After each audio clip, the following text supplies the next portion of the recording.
আধা বা অৰ্ধাংশ আৰু দুগুণ। মোৰ 5টা বগৰী আছে। 5টা, 1, 2, 3, 4, 5টা। মোৰ 10টা বগৰী আছে। 1, 2, 3, 4, 5টা, 6টা, 7টা, 8টা, 9টা, 10টা। শুদ্ধটোত শুদ্ধ চিন দিওঁ। 5টা বগৰী 10টা বগৰীৰ আধা হ'ব নে দুগুণ হ'ব? আধা হ'ব, গতিকে আধা। কম আছে, ইয়াৰ বেছি আছে, তো ইয়াৰ আধা 5টা। 10টা বগৰীৰ আধা 5টা। খ নম্বৰ, 10টা বগৰী 5টা বগৰীৰ আধা দুগুণ। 10টা বগৰী 5টা বগৰীৰ আধা হ'ব নে দুগুণ হ'ব? দুগুণ, গতিকে দুগুণত শুদ্ধ চিন দিবা। মোৰ 12টা বগৰী আছে। কিমানটা বগৰী আছে? 12টা বগৰী আছে। মোৰ 6টা বগৰী আছে। এতিয়া শুদ্ধ কোনটো হয় চাওঁ আহা। 12টা বগৰী 6টা বগৰীৰ আধা নে দুগুণ? 12টা বগৰী এই 6টা বগৰীৰ ই দুগুণ হ'ব নে আধা হ'ব? ইয়াৰ আধা হ'ব ই নে ইয়াৰ দুগুণ হ'ব? দুগুণ হ'ব, বেছি আছে, গতিকে বেছি আছে, তাৰমানে কেইটা আছে? 12টা আছে। 6 আৰু 6, 2, 6, 12, গতিকে 6 আছে, ইয়াত 12টা বগৰী, ইয়াত 6টা, তো 6টাতকৈ ইয়াত বেছি আছে। কিমান বেছি আছে? আৰু 6টা আছে, 12টা আছে, গতিকে ইয়াত 6ৰ দুগুণ হ'ব। 12টা বগৰী আছে, 12টা বগৰী 6টা বগৰীৰ দুগুণ। আকৌ 6টা বগৰী, এই 6টা বগৰী 12টা বগৰীৰ কি হ'ব? আধা। নেক্সট কুৱেশ্যনটো চাওঁ আহা। 8ৰ দুগুণৰ পৰা 14 সংখ্যাটো কিমান ঘৰ আঁতৰত? 8ৰ দুগুণৰ পৰা সংখ্যাৰেখাত, এইটো সংখ্যাৰেখা দিয়া আছে, সংখ্যাৰেখাত আমি কৰিব লাগিব। 8ৰ দুগুণৰ পৰা, 8ৰ দুগুণ, ইয়াৰ পৰা ইয়ালৈ আহিলে 8, আকৌ দুগুণ গ'লে আৰু এটা 8 যাব লাগিব। 1, 2, 3, 4, 5, 6, 7, 8, ইয়াত দুগুণ হ'ল। ইয়াৰ পৰা ইয়াত 8ৰ দুগুণ হ'ল। 8ৰ দুগুণৰ পৰা 14 সংখ্যাটো কিমান ঘৰ আঁতৰত? 8ৰ দুগুণৰ পৰা, 8ৰ দুগুণ হ'ব ইয়াত, ইয়াৰ পৰা 14 সংখ্যাটো, 14 সংখ্যাটো ক'ত আছে? এয়া 14 সংখ্যাটো ইয়াত। কিমান ঘৰ আঁতৰত? ইয়াৰ পৰা আহিলে 1 ঘৰ আৰু 1 ঘৰ। কিমান ঘৰ আঁতৰত? 2 ঘৰ আঁতৰত, 2 ঘৰ। 18ৰ আধাৰ পৰা, 18ৰ আধা কিমান হ'ব? 18 এয়া, 18ৰ আধা কিমান হ'ব? 18ৰ আধা 9, 9। 18ৰ আধাৰ পৰা 12 সংখ্যাটো কিমান ঘৰ আঁতৰত? 12 ক'ত আছে? ইয়াত 12। 18ৰ আধা 9, 9ৰ পৰা 12 কিমান আঁতৰত? 1 ঘৰ, 2 ঘৰ, 3 ঘৰ। ইয়াত 3 লিখিবা, 3 ঘৰ আঁতৰত। 10ৰ আধা, 10ৰ আধা কিমান? ইয়াত 10, ইয়াৰ আধা কিমান হ'ব? 5।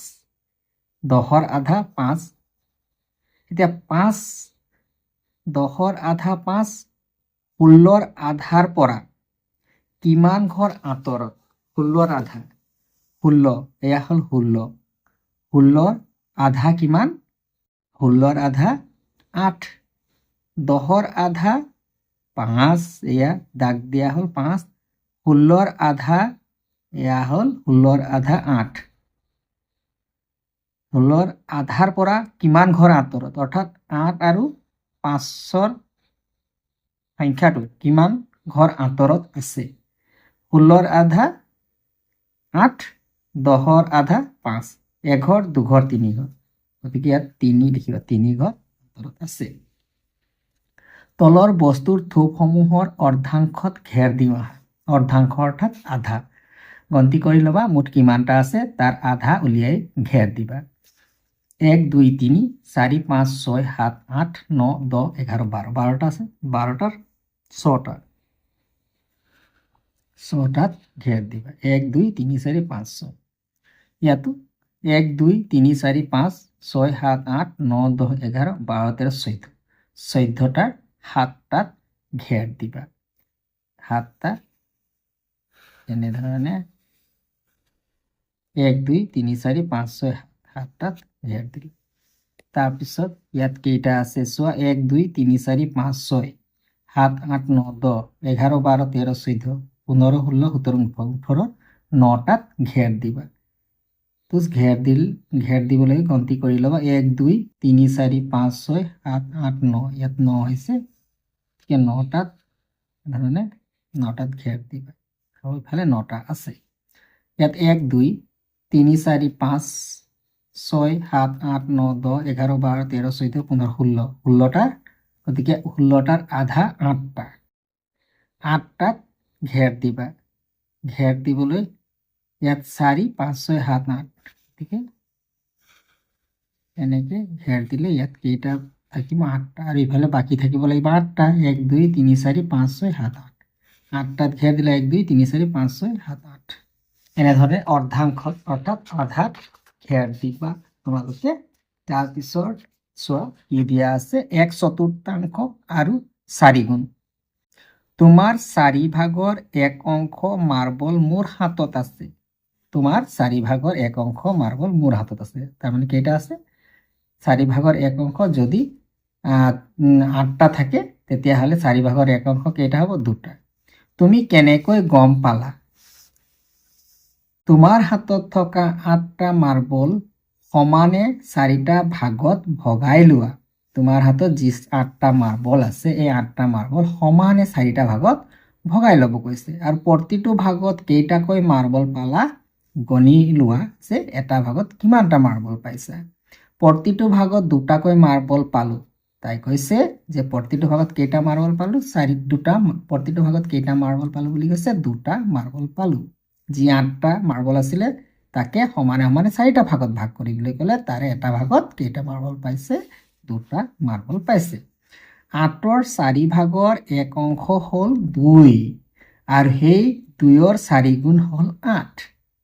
তাকে বুজাই দিছে যে 8ৰ 4টা ভাগৰ এটা ভাগেই হ'ল 2, আৰু এই 2ৰ 4 গুণেই হ'ল কি, 8। মোৰ হাতত তোমাৰ 4 গুণ মাৰ্বল আছে। এতিয়া তাই কৈছে যে মোৰ হাতত তোমাৰ 4 গুণ মাৰ্বল আছে। শুদ্ধ চিন দিওঁ আহা। মোৰ 3টা মাৰ্বল আছে। ল'ৰাটোৱে কৈছে যে মোৰ হাতত 3টা মাৰ্বল আছে। মোৰ 12টা মাৰ্বল আছে। তাই কৈছে মোৰ 12টা মাৰ্বল আছে। এতিয়া 3টা মাৰ্বল 12টা মাৰ্বলৰ 4 ভাগৰ 1 অংশ হ'ব নে 4 গুণ হ'ব? 3টা মাৰ্বল 4 ভাগৰ, এভাগ 2 ভাগ 3 ভাগ 4 ভাগ, 4 ভাগৰ 1 ভাগ হ'ব। 4 ভাগৰ 1 ভাগ বা 4 ভাগৰ 1 অংশ, গতিকে এইটো হ'ব। তাৰপিছত 12টা মাৰ্বল 3টা মাৰ্বলৰ 4 ভাগৰ 1 অংশ নে 4 গুণ হ'ব? 4 গুণ। 3টা মাৰ্বল 12টা মাৰ্বলৰ 4 গুণ হ'ব। 12টা মাৰ্বল 3টা মাৰ্বল কি হ'ব? 4 গুণ। গতিকে ইয়াত শুদ্ধ চিনটো দিবা। মোৰ 4টা মাৰ্বল আছে। মোৰ 16টা মাৰ্বল আছে। 16টা মাৰ্বল 4টা মাৰ্বলৰ 4 ভাগৰ 1 অংশ হ'ব নে 4 গুণ হ'ব? 16টা মাৰ্বল চোৱা, 16টা মাৰ্বল, এইটো 16টা মাৰ্বল 4টা মাৰ্বলৰ কি হ'ব? 4 গুণ। 4 গুণ হ'ব। আৰু ইফালে চোৱা, 4টা মাৰ্বল 16টা মাৰ্বলৰ কি হ'ব? 4 ভাগৰ এভাগ হ'ব বা 4 ভাগৰ 1 অংশ হ'ব।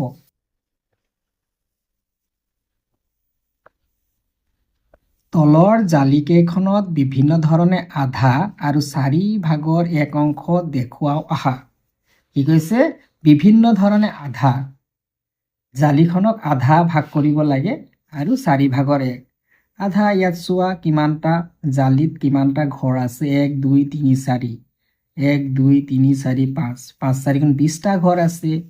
আৰু ইয়াত তোমালোকে ইয়াত যদি এনেকৈ ভাগ কৰা তেতিয়া এনেকৈ ভাগ কৰাত তোমালোকে দেখা পালা যে ইফালে কেইটা ঘৰ আছে, 1 2 3 4 5 6 7 8 9 10, ইফালে 1 2 3 4 5 6 7 8 9 10, 10টা ঘৰ সমানে 2টা ভাগত ভাগ হ'ল। আকৌ এতিয়া যদি আমি এনেধৰণে ভাগ কৰোঁ তেতিয়াহ'লে এনেধৰণে ভাগ কৰিলে এফালে সমান সমান ভাগ কৰিব নোৱাৰিম, ইয়াৰ মাজত কাটিব লাগিব। গতিকে মাজত নাকাটি আমি কি কৰিম, 10টা ভাগ কৰিব লাগিব। তো 1 2 3 4 5 6 7 8 9 10 এই ধৰণে 10টা ভাগ কৰিবলৈ এনেকৈ ভাগ কৰি দিলোঁ। কি কৈছে, জালিকেইখন বিভিন্ন ধৰণে আধা আৰু 4 ভাগৰ 1 অংশ দেখুওৱা আহা, এই ধৰণে ভাগ কৰি দিলোঁ। ওপৰত 10টা ঘৰ, তলত 10টা ঘৰ, এইটো আধা সমানে সমানে দুটা ভাগ, আধা ভাগ কৰি আহল, ইয়াতো আধা। ইয়াত কৰোঁ আহা 4টা ভাগৰ 1 অংশ দেখায়, 4টা ভাগৰ 1 অংশ দেখায় আমি ভাগ কৰোঁ।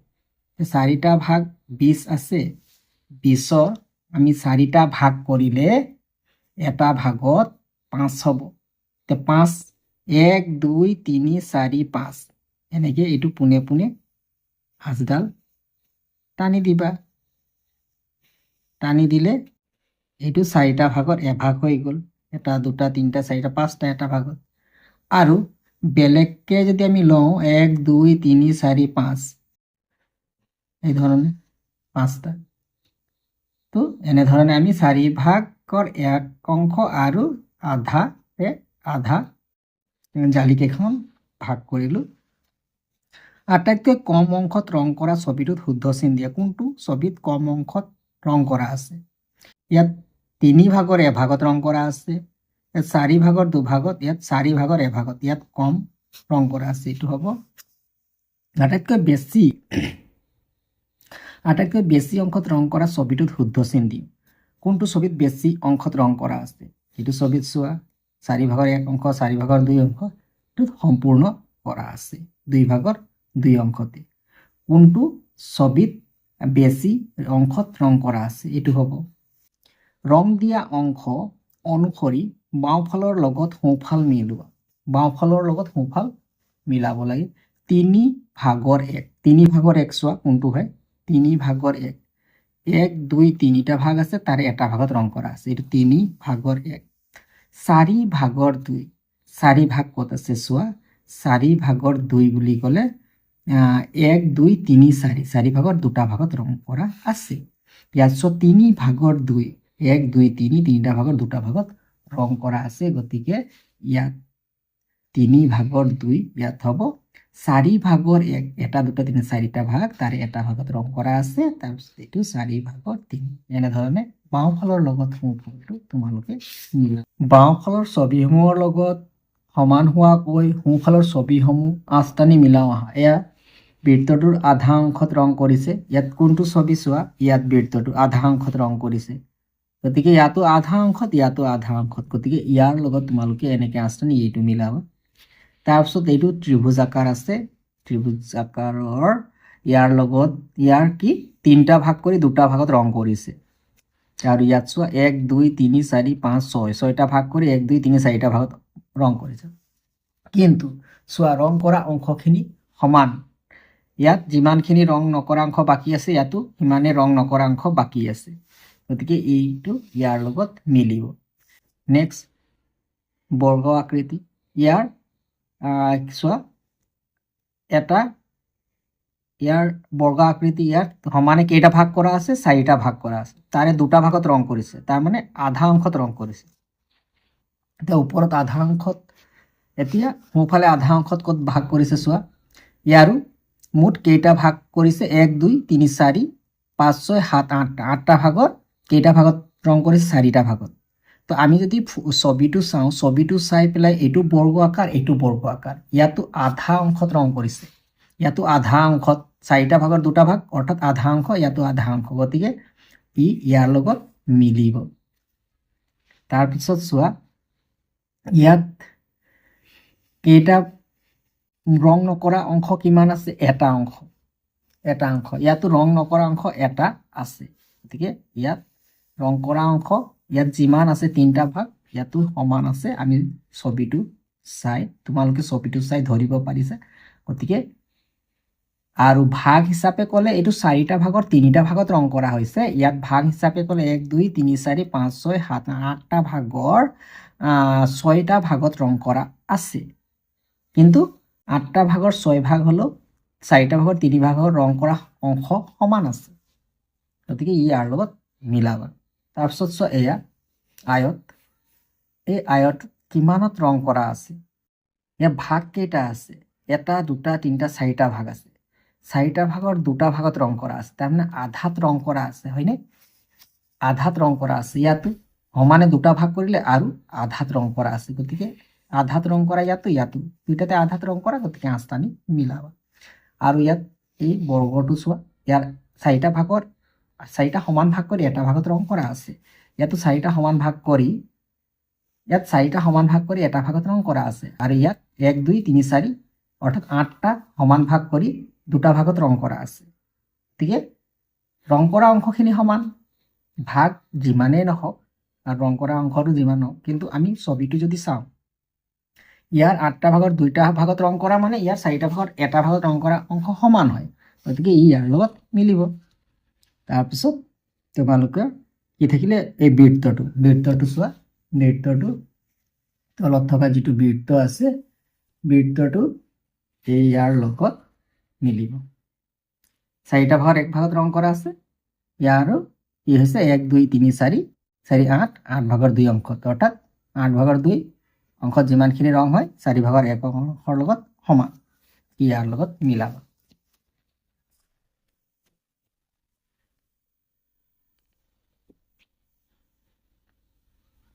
আলোচনা কৰোঁ আহা, 1 ঘণ্টাত 60 মিনিট, আধা ঘণ্টাত কিমান মিনিট? 1 ঘণ্টাত 60 মিনিট, আধা ঘণ্টাত কিমান হ'ব? 30 মিনিট। আধা ঘণ্টাত তোমালোকে লিখিবা 30 মিনিট। 1 মিটাৰত 100 চেণ্টিমিটাৰ, আধা মিটাৰত কিমান চেণ্টিমিটাৰ হ'ব? ইয়াৰ আধা, 100ৰ আধা কিমান? 50, 100ৰ আধা 50, তো 50 চেণ্টিমিটাৰ। 100ৰ 4 ভাগৰ এভাগত কিমান? 100ক কিমান ভাগ কৰিব লাগিব? 4 ভাগ। 4 ভাগ কৰিলে এভাগত কিমান? প্ৰথমতে 100ক দুভাগ কৰা, দুভাগ কৰিলে এটা ভাগত কিমান হ'ব? 50 হ'ব। আকৌ 50ক আকৌ আধা কৰা, আধা কৰিলে কিমান হ'ব? 25। তাৰমানে 100ক 4টা ভাগ কৰিলে এভাগত কিমান হ'ব? 25। 1 দিনৰ 4 ভাগৰ এভাগত কিমান ঘণ্টা? 1 দিনত কিমান ঘণ্টা থাকে? 1 দিনত 24 ঘণ্টা। 24 ঘণ্টাৰ 4 ভাগৰ এভাগ, ইয়াক আধা কৰা, 24ক আধা কৰিলে কিমান পাবা? 12 পাবা। আকৌ 12ক আধা কৰা, 6 পাবা। এইটো হৈছে 4 ভাগৰ এভাগ। কিমান ঘণ্টা লিখিবা? 6 ঘণ্টা। 12ৰ আধা আৰু 12ৰ 4 ভাগৰ এভাগৰ মাজত পাৰ্থক্য কিমান? 12। 12ক আধা কৰিলে ইয়াত 6 6 12, আধা কৰিলে কিমান পাবা? 6 পাবা। আকৌ 12ক 4টা ভাগ কৰিলে, 4 ভাগৰ এভাগ, 4টা ভাগ কৰিলে এটা ভাগত 3 3 3 3, তো কিমান পাবা? এটা ভাগত 3। মাজৰ পাৰ্থক্য কিমান? মাজৰ পাৰ্থক্য মানে বিয়োগফল, বিয়োগ কৰিলে কিমান হ'ব? 3, 6ৰ 3 গ'লে 3, গতিকে পাৰ্থক্য 3। 18ৰ 3 ভাগৰ এভাগ, 18ৰ 3 ভাগৰ এভাগ 3টা ভাগ কৰিলে এটা ভাগত কিমান পৰিব? 6 6 6, 3 ভাগৰ এভাগ অৰ্থাৎ 6। 18ৰ 3 ভাগৰ এভাগ অৰ্থাৎ 6, 9ৰ 3 ভাগৰ দুভাগ, 9ৰ 3 ভাগৰ, 9 লিখি ল'লা, 9ৰ 3 ভাগৰ দুভাগ, 9কো 3টা ভাগ কৰা হ'ল, 3 3 3 3 6 9, 3 ভাগৰ কিমান? দুভাগ, দুভাগ, এভাগত 3 আৰু এভাগত 3, 3 3 6, 9ৰ 3 ভাগৰ দুভাগ, 3 ভাগৰ দুভাগৰ যোগফল, যোগফল অৰ্থাৎ যোগ কৰিব লাগে, যোগফল কিমান? 6 আৰু 6 যোগ কৰিলে 12, তো ইয়াত হ'ব 12। তলৰ ছবিকেইখনৰ ৰং কৰা অংশসমূহ চোৱা আৰু সেইবোৰ ভগ্নাংশত প্ৰকাশ কৰিব পাৰিনে নাই আলোচনা কৰোঁ আহা। ইয়াৰ এডালৰ কিমানত ৰং কৰা আছে? ইয়াৰ আধাত ৰং কৰা আছে। ইয়াত আধাত অৰ্থাৎ প্ৰত্যেকটোতে আধা আধা ৰং কৰা আছে। গতিকে এই দুটা আধা আধা মিলি 1 হ'ল, এই দুটা আধা আধা মিলি 1 হ'ল, এই দুটা আধা আধা মিলি 1 হ'ল। অৰ্থাৎ ইয়াত 1 2 3 তিনি ভাগত ৰং কৰা হৈছে। কিমান ভাগত ৰং কৰা হৈছে? 3 ভাগত। মুঠ ভাগ কেইটা আছে? 1 2 3 4 5 6টা। তো ইয়াত 6 ভাগৰ কিমান ভাগত ৰং কৰা আছে? 3। 6 ভাগৰ 3 অংশ, 6 ভাগৰ 3 অংশত ৰং কৰা আছে। তাৰপিছত ইয়াত এই ভাগটো যদি ইয়ালৈ লৈ অনা হয় তেতিয়াহ'লে এই ঘৰটো বা এই ভাগটো এইটো ঠাইতে আছে, এই ভাগটো এইটো ঘৰত ফিল আপ হৈ যাব, এই ভাগটো তাৰ ওপৰৰ ঘৰত ফিল আপ হৈ যাব, এই ঘৰটো ওপৰৰ ভাগত ফিল আপ হৈ যাব। অৰ্থাৎ এটা ঘৰ সম্পূৰ্ণ ফিল আপ হ'ব। তো মুঠ ভাগ কেইটা আছে? 4। তো ইয়াত 4 ভাগৰ এভাগ বুলি লিখিব পাৰিবা, 4 ভাগৰ এভাগ বুলি লিখিব পাৰিবা, বা 4 ভাগৰ 1 অংশ বুলি লিখিব পাৰিবা। তাৰপিছত ইয়াত চোৱা, ইয়াতো ঠিক এই অংশটো যদি ইয়ালৈ লৈ অনা হয় তেতিয়া এইটো পাৰ্ট সম্পূৰ্ণ হৈ যাব, আৰু ইয়াক যদি ইয়ালৈ লৈ যাওঁ এইটো পাৰ্ট সম্পূৰ্ণ হৈ যাব। অৰ্থাৎ দুটা পাৰ্ট সম্পূৰ্ণ হৈ যাব। মুঠ কেইটা ভাগ আছে? 4টা। তো ইয়াত লিখিব পাৰিবা 4 ভাগৰ দুভাগ, 4 ভাগৰ দুভাগ লিখিব পাৰা, নতুবা 2 অংশ বুলি লিখিব পাৰা। 4 ভাগৰ দুভাগ বা 2 অংশ বা 2 লিখিলেও হ'ব। এয়াই আছিল আমাৰ 9 নম্বৰ পাঠৰ আলোচনা আৰু প্ৰশ্ন উত্তৰসমূহ। ধন্যবাদ।